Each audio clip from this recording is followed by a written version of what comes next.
这个房子是租的，邀请陌生人分享私密的故事，免费在这儿吃住。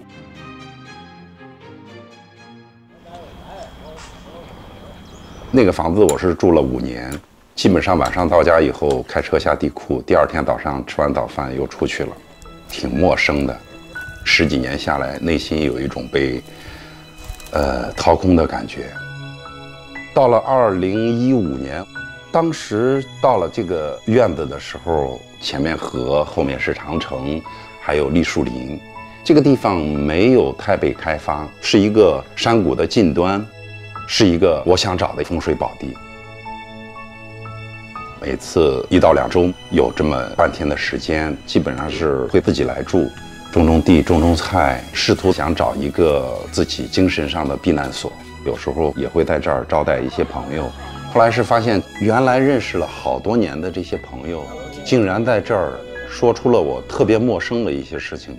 所以从那个时候开始，决定了我未来20年有没有可能去做一个现代的1001夜。第一个来分享的陌生人，应该是在去年的冬天，40多岁的夫妻，平时他们在家里边都没有这么完全的释放过，从自在亭一直到餐厅，一直到这个书房喝酒，2个人最后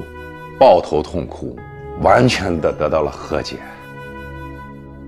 比如说一个男性的摄影师出柜的故事，他30岁生日那天，他决定把这件事情告诉他的父母。父母说的第一句话就是：“我们去医院吧。”直到去了医院，医生眼都没有抬，告诉他这不是病。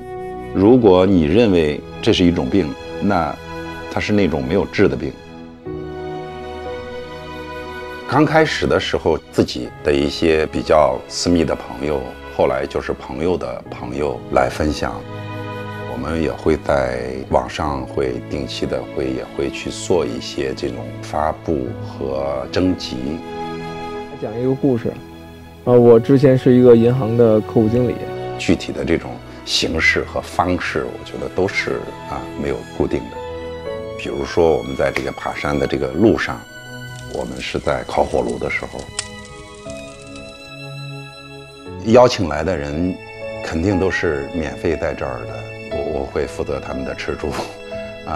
但是有一个特别硬性的一个，算我们的一个小要求吧，就是我们希望他能够带来并留下对他影响比较大的一本书。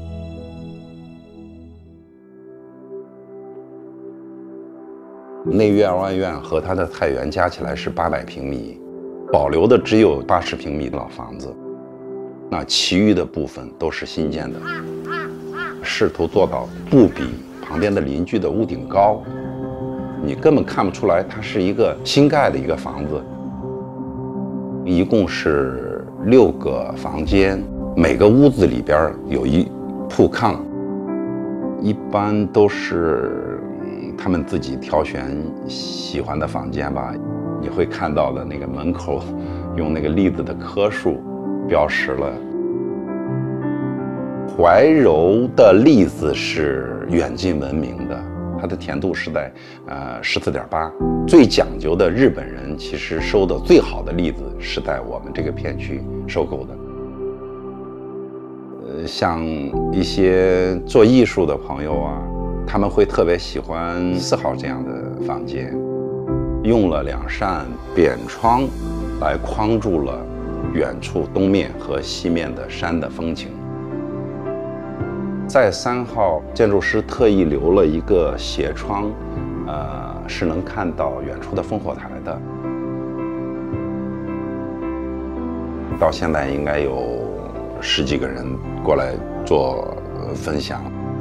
有的分享完了已经成为了很好的朋友，得到的这种感受跟读书和旅行又是完全不一样的。直接面对自己我觉得也有这个意义吧。